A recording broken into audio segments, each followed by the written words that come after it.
It's live. Okay. Well, good morning, and thank you for joining me. The purpose for this press conference is quite simple: is to provide information and discuss the ongoing conflict between Pierpoint Community College and Fairmont State University. Allow me to first say how difficult this is for me to address this conflict at this time. As the representative for the 13th District, I have been blessed with representing both schools and WVU. It pains me deeply to take the needed steps to highlight the false narrative surrounding a potential merger. But as a state senator, I must examine the facts of all issues, including those which give me great discomfort. That being said, allow me to proceed with identifying three false statements that have been of recent weeks. First, it must be noted that Pierpont Board of Governors did not vote to merge with FSU.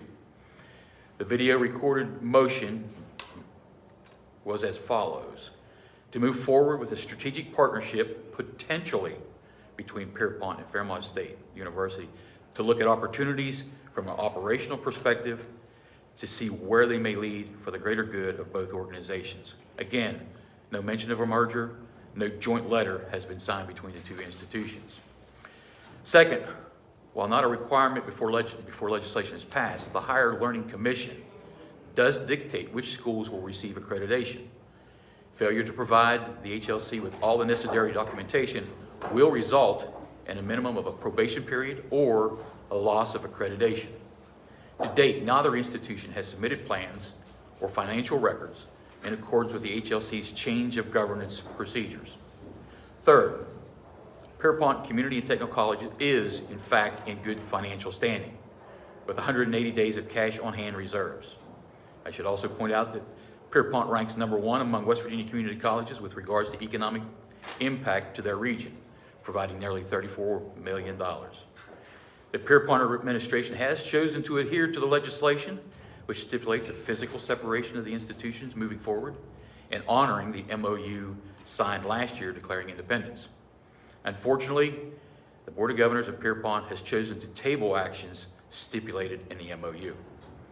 Furthermore, in recent weeks, I have taken time to personally explore a few concerns expressed to me by the FSU community regarding financial health of SFU, course development, long-term management of FSU, and the likelihood of a campus takeover by the state. Please note the following is not a reflection on the faculty, student, or staff who have proven resilient and successful in despite of the questionable actions of their leadership. However, there appears to be a need to address the concerns of the community and to identify the procedures to correct any problems in order to assure FSU remains a part of our educational portfolio moving forward.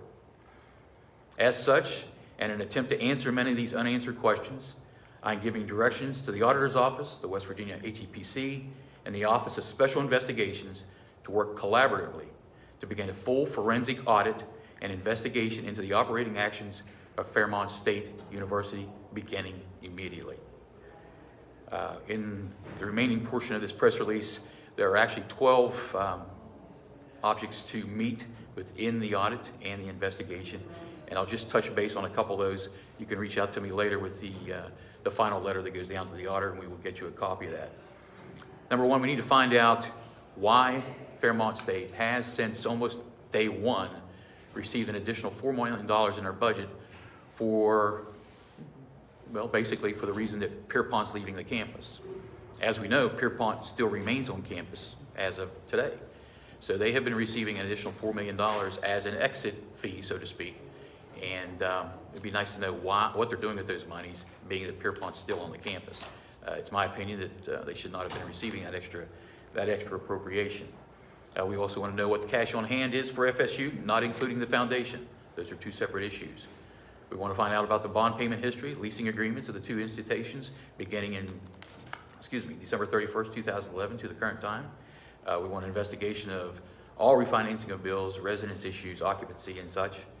It's also important to determine the ratio when we're talking about how FSU benefits from the shared services on the campus and what has charged to Pierpont.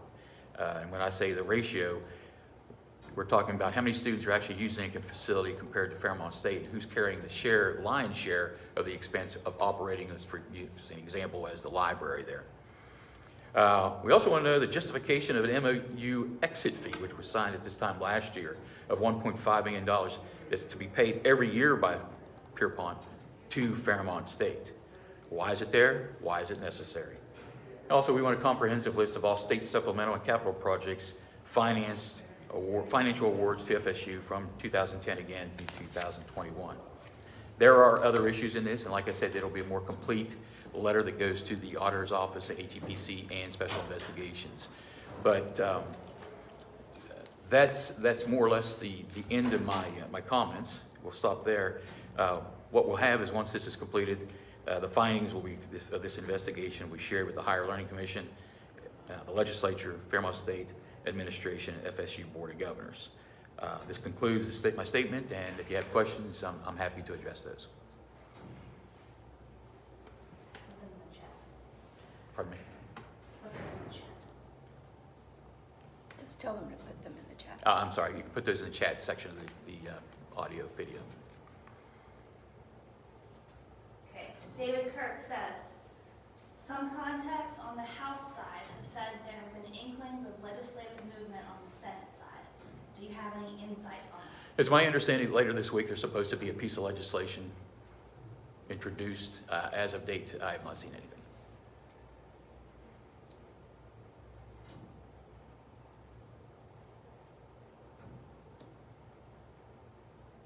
If that is it, we'll conclude this. Thank you. Oh, one more. I'm sorry. Go ahead. David Beard says, did I hear that FSU is facing financial trouble or is in danger of closing? Why is the PCC board interested in some kind of joint venture? The PC. Fairmont Community College. Okay, thank you.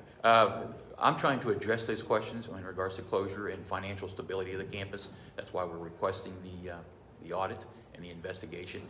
Fairmont State and Pierpont, up until this new board was appointed and they were actually sworn in July, had no intentions of merging, and that was a very firm message to Fairmont State at that time, as it was from this legislative body last year. Again, there's one person on that board, and there'll be some more material being released tomorrow to address that specific question, and we'll hold off on that until tomorrow. Just give it a minute and type.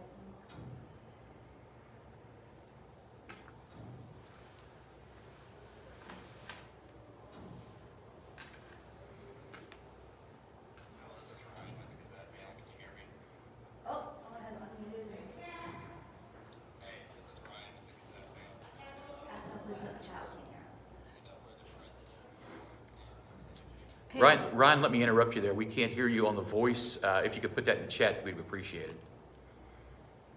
here, I'll turn up my audio. You have another question from David Kirk. The Fairmont Community PCTC Board of Governors is meeting tonight. What are you expecting out of that meeting? What they should be expecting is several members of the Pierpont Community College, faculty, possibly staff, to be in attendance at that meeting. That's what they should be expecting.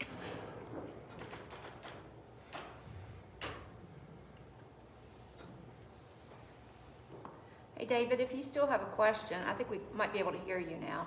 Ryan, was it? I thought it was, or Ryan, whomever was asking the question.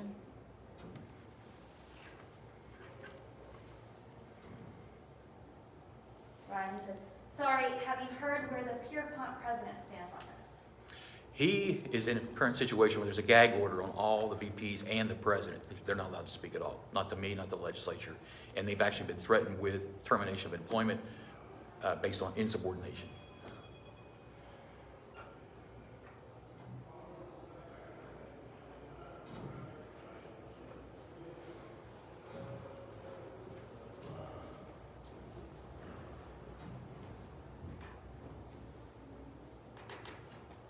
Last call, last call for questions.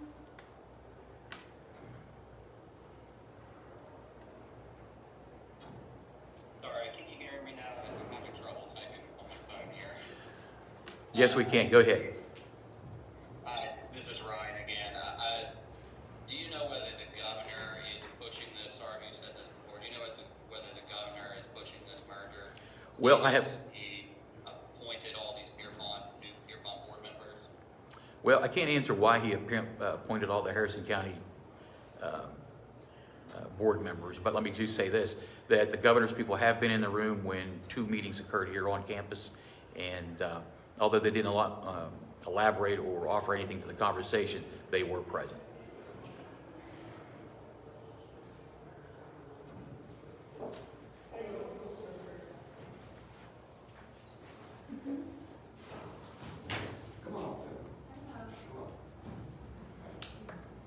I don't see any more questions. Okay. Well, folks, thank you for tuning in with us, and again, we have some more information that will be released tomorrow. Thank you.